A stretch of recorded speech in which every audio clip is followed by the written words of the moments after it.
오늘은 사랑에 흠뻑 취한 솔로몬이란 제목입니다. 우리 배경을 같이 읽겠습니다. 시작. 솔로몬이 술람미 여인을 바라보는 시각, 술람미 여인이 솔로몬을 찾는 그 사모함, 그리고 함께 할 때의 그 행복감, 그것은 하나님과 인생들과의 관계요, 그리스도와 교회와의 관계입니다. 창조주와 피조물로서는 불가능하지만 사랑이시기 때문에 가능한 겁니다. 아가서는 술람미 여인과의 사랑에 대해서 말하고 있는데, 이 술람미 여인과의 사랑의 관계를 하나님과 하나님의 백성들의 관계로 말씀하고 있죠. 예수 그리스도와 그리스도인과의 관계로 비교하고 있는 것입니다. 그래서 사랑하려면 어떻게 사랑해야 되느냐?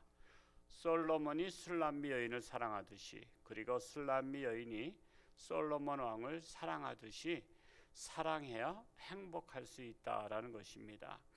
우리 묵상 1번 4장 중심입니다. 같이 읽어볼까요? 시작.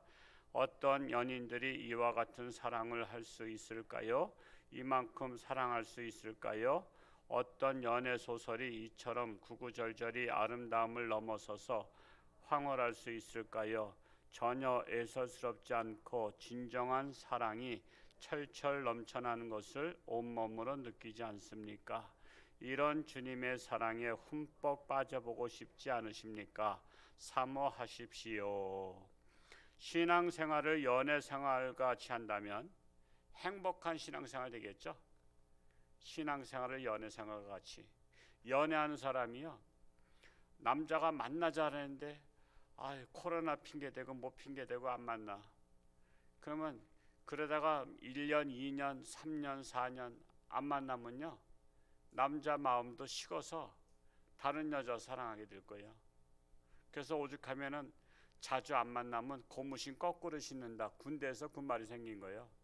군대가 있으니까 매일 만나던 연인 사이가 뭐 1년에 한 번 휴가 나올까 말까 하니까 그 새를 못 참아서 다른 남자가 그냥 꼬신 거야. 다른 남자가 꼬시니까 가뜩이나 사랑이 식었으니까, 사랑이 식지 않았을 때는 딴 남자가 안 보이는데 사랑이 식으면 딴 남자가 보이는 거예요. 그러다 보니까는 뭐 군대 간 남자 언제 대학을 졸업하고 언제 직장 취직하고 언제 돈 벌어서 방어도 결혼해. 이 남자는 벌써 직장 다니고 벌써 집도 한 채 있네. 난 몸만 오래. 그러니까는 그 남자한테 가는 거예요. 그러니까는 군대에서 고무신 거꾸로 신지 않도록 하라는 거 아니에요. 그러니까는 그냥 화가 나가지고 또 총기 또 훔쳐다가 그냥 탈령해서 총기 난동 사건이 옛날엔 가끔 있었죠. 그것처럼 자주 안 만나면 사랑도 식어집니다. 하나님과의 관계가 바로 그래요. 하나님하고 자주 만나야 되는데 자주 못 만나. 이 핑계 저 핑계 대고 코로나 핑계 대고 결국은 하나님과의 사랑이 식어져 버려요. 하나님과의 사랑이 식어지니까 거기에 누가 끼어드냐 하면은 귀신들이 끼어드는 거야. 그래서 우상이 끼어들어서 다른 신을 섬기게 만들고, 또 향락에 끼어들고, 또 거기에 돈이 끼어들고, 그러다 보니까 하나님보다 돈이 더 좋고 향락이 더 좋은 거야. 그러니까는 결국 하나님 팔아먹어요. 하나님 팔아버리니까 사실은 뭐 가룟 유다와 같은 자가 하나님을 떠나는 게 가룟 유다 같은 거예요. 하나님을 팔고 세상을 산 거야. 그 세상을 산 것과 가룟 유다가 은 30냥에 예수님 판 것과 다를 게 뭐가 있어요? 그래서 오늘날에 교회마다 가룟 유다가 많다니까. 세상을 사고 예수님을 팔아버린 거예요. 그냥 어리석은 거예요. 어리석은 거예요. 그래서 우리는 정말 신앙생활을 연애생활 같이 하면 틀림없습니다. 연애하듯이 하면 어떻게 되죠? 보고 싶고 만나고 싶고 대화하고 싶고 찬양하고 싶고 함께하고 싶잖아요. 그것이 그런 내 마음에 불일 때 일어나면 아직도 나는 하나님 사랑이 식지 않았구나, 이렇게 생각할 수가 있습니다. 두 번째 말씀을 볼까요? 시작. 사랑하는 사람들에게는 시공간이 전혀 문제되지 않습니다. 그 마음 안에 연인을 품고 있기 때문입니다. 아무리 내가 바쁘고 곤란한 상황이 된들 연인이 찾는데 어찌 모든 것을 뒤로하고 만나주지 않겠으며 그를 위해 모든 것을 희생하고 던질 수 없겠습니까? 그래서 주님이 하늘 보좌 버리시고 십자가를 지신 것입니다. 사랑하는 사람이 부산에 있으면 부산까지 달려가죠. 어디든지 가는 것은 사랑하기 때문이라는 것입니다. 교회도 하나님을 사랑해야 교회 가는 것이 힘들지 않아요. 교회 달려가는 거예요. 옛날에 명성교회 특별 새벽기도회가 1년에 한 2차례인가씩 있었는데 전교인 특별 새벽기도회면 강릉에서 뭐 가시는 분도 있다래요. 그 일주일 특세라이죠. 특세. 일주일 동안 강릉에서 새벽마다 달려가는 거야. 강릉서 거기까지 가려면요 얼마 걸릴까요? 천호동까지 한 2시간 걸리나요? 2시간. 여러분 2시간 동안에 새벽기도 달려가는 게 이게 말이 돼요? 우리 홍천 말자면 서울에서 새벽기도 나오는 것 같은 거예요. 그러니까 뭐 기름값 이런 거 다 따지지 말고 그거는 손해다. 무슨 기름값 들이면서 그렇게까지 가냐. 톨게이트비 들면서. 그게 아니야. 그는 자기가 번 것으로 하나님 앞에 가는 것이 기름값 들은 것이 헌금한 거나 마찬가지예요. 내가 하나님 만나러 가기 위해서 기름값을 들였다 이거예요. 그게 하나님 앞에 헌금한 거야. 꼭 강단에만 헌금해야 되는 것이 아니라 내가 하나님 영광을 위해서 가는 그 자체 비용이 발생 비용이 다 하나님 앞에 예물로 드린 것 같은 거예요. 그거 아까우면 못 가죠. 그렇죠? 아까우면 못 가. 기름값 아까우면 하나님 앞에 못 나가. 그것처럼 정말 사랑하면 어디든지 달려가는 거예요. 어디든지. 그래서 우리가 하나님을 사랑하면 뭐 홍천주와 함께 멀어서 못 다니는 게 아닙니다. 정말 우리의 마음속에 이 사랑이 식지 않도록 늘 군부를 떼야 된다 그러죠. 구들장이 식어버려. 이 겨울에 추운데 식어버리듯이 장작을 계속 펴야 돼. 장작을. 구들장에 장작을 계속 집혀야 되듯이 우리의 마음속에 뭘 집혀야 될까요? 하나님의 말씀이 양식이야. 하나님의 말씀으로 우리가 끊임없이 우리가 내 속에 이게 불타오르게 해야 돼. 그래서 우리가 늘 하나님의 말씀을 마음에 품을 수 있기를 바랍니다. 3번을 읽어볼까요? 시작. 하나님은 다윗을 가리켜 내 마음이 합한 사람이라고 했습니다. 그런데 다윗의 생애를 보면 하나님을 실망시켜 드린 부분도 여러 번 있습니다. 그런데 어떻게 완전한 하나님의 눈에 피조물이 마음에 들겠으며 기뻐하실 수 있겠습니까? 단 한 가지, 그것은 하나님이 인생을 사랑하시기 때문입니다. 하나님이 다윗을 사랑하신 것은요, 다윗이 윤리적이기 때문에 사랑하신 것은 아니에요. 우리는 자꾸만 윤리로다가 사람을 잣대를 이렇게 평가해요. 저 사람 말이야 윤리적이지도 못한데 하나님이 사랑할까? 아니에요. 하나님은 윤리를 기준으로 하는 게 아니라 믿음을 기준으로 해요. 하나님을 신뢰하는 것을 기준으로 합니다. 어떤 처지에서도. 다윗은 남의 아내를 빼앗아서 빼앗기만 했어요. 그 남편 죽였잖아. 전쟁터에서 교묘하게 나가서. 여러분 오늘날 그렇게 따르면요, 그 사람은 깜빵 갈 사람이에요. 비윤리적이라고. 그런데도 하나님이 사랑했어. 왜 사랑했냐? 하나님은 윤리로 보는 게 아니라 믿음으로 보는 거예요. 믿음으로. 신앙으로 기준 두는 거야. 그렇다고 해서 윤리적이지 않아도 된다, 그게 아닙니다. 우선순위가 신앙이라는 것입니다. 다윗은 어떤 처지에서도 늘 하나님을 첫 번째로 뒀다는 사실, 그것 때문에 하나님의 마음이 아픈 거지 윤리 때문에 하나님 마음이 아픈 게 아니에요. 내가 착하게 살아야지 그래 하나님이 기뻐하시겠다. 착하게 살려고 노력하는 것보다 더 우선순위 할 것은 내가 하나님을 더 뜨겁게 사랑해야지, 그걸 목표로 두세요. 하나님을 첫 번째로 우선순위로 사랑하는 것에 목표 두고, 그리고 그 하나님 사랑 안에서 우리가 착하게 사는 거야. 그래야 하나님 앞에 영광이 되는 것입니다. 한 구절 오늘 말씀 읽으면서 마음에 와닿는 말씀 한 구절 적어봅시다. 오늘 읽었던 말씀 중에 아가서 4장 9절을 적었습니다. 9절 다시 한번 읽어볼까요? 시작. 내 누이 내 신부야, 내가 내 마음을 빼앗았구나. 내 눈으로 한 번 보는 것과 내 목의 굿을 한 개미로 내 마음을 빼앗았구나. 우리는 하나님의 마음을 빼앗자. 하나님의 마음을 빼앗아서 어디다 감춰두겠어요? 우리 마음속에다 깊숙이 감춰두자고요. 하나님의 마음을 빼앗아서 내 마음속에 깊숙이 감춰두면 그 하나님의 마음이 내 마음이 되고 내가 하는 행동들이 하나님의 마음을 가지고 행동하게 될 거예요. 오늘 여러분 뭐하러 오셨어요? 하나님 마음 빼앗으러 오셨어요. 오늘 하나님 마음 빼앗고 돌아가시기 바랍니다. 적용, 말씀을 묵상하면서 나의 삶에 적용할 것과 실제적으로 행동에 옮길 것을 구체적으로 적어봅시다. 하나님의 마음을 빼앗는 방법을 알려드립니다. 하나님의 뜻을, 즉 하나님의 말씀을 내 마음속에 숨겨두는 거예요.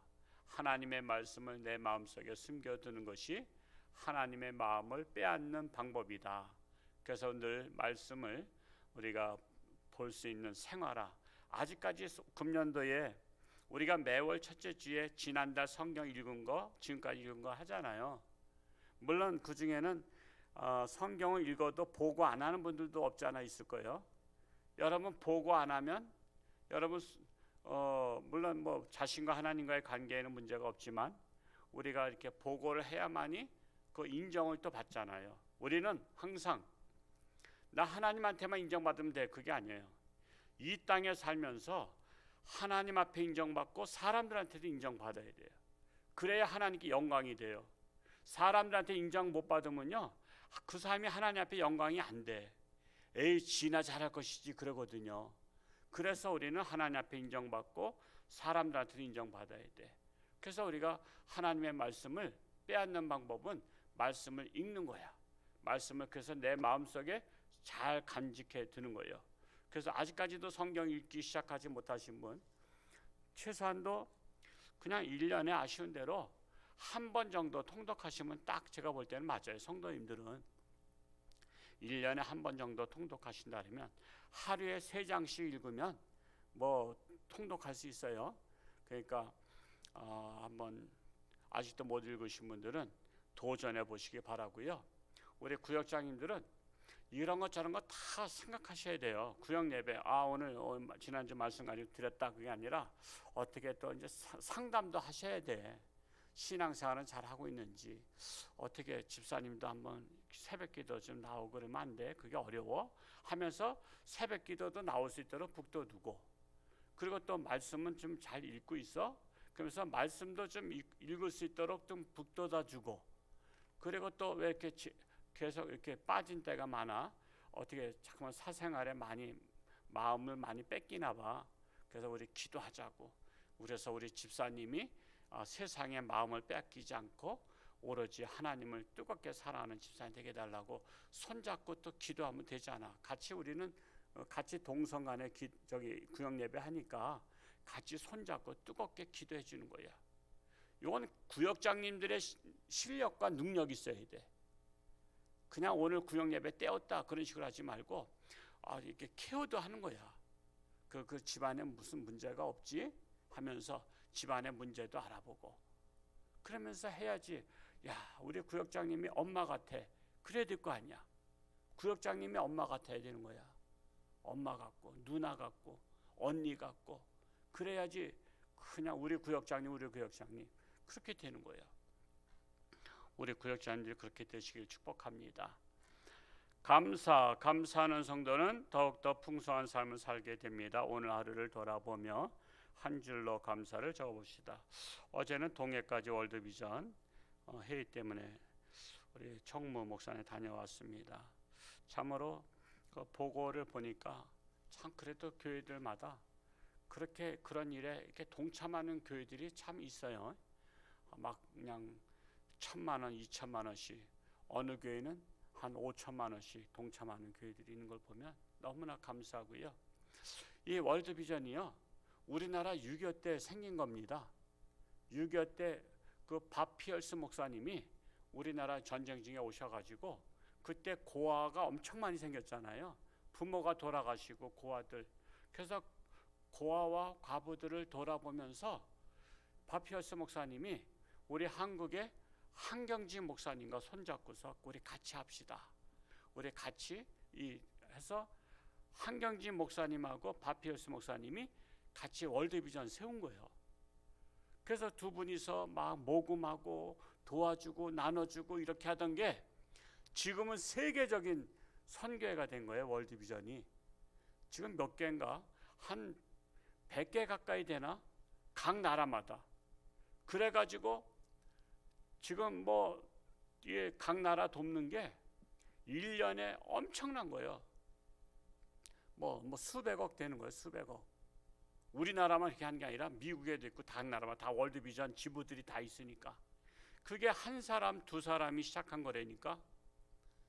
저는 참 이 한 사람이 중요하다. 저는 우리 홍천중앙교 기부천사 운동이 지금 10년이 넘었지만 그래도 이렇게 계속 한 200여만 원 유지되는 게 얼마나 감사한지 몰라. 얼마나 감사해 이게. 근데 이게 시작돼서 지금 한 달에 한 200여만 원 되지만, 하나님 이게 빨리는 안 되고, 제가 은퇴하기 전에 한 1000명 정도가 함께 동참해서 한 달에 한 1000만 원 정도가 좀 이렇게 되면 이제 기부천사 위원들이 이제 계획을 세워서 우리 이달에는 어디를 도와주고 다음 달에는 어디를 도와주고 이것을 순서대로 도와주고, 올해는 각 면마다 한 번씩 돌아갔어요. 근데 이제 저 서성면을 아직 못 갔어. 그래서 이제 6월 달에는 또 이렇게 6.25 보훈자들을 또 돕다 보니까 서석을 이제 7월 달에는 이제 갈 날에 각 면마다 면장님에게 한 100만 원씩 전달하고 또 나머지 100만 원은 또 필요한 곳들에 나눠서 전달하고 그랬었는데, 우리 교회가 이것이 잘 살아서 다음 목회자 왔을 때는 한 1000명 되고, 그 다음 목회자 왔을 때는 한 10,000명 되면 얼마나 좋겠어요. 정말 좋겠네, 정말 좋겠네.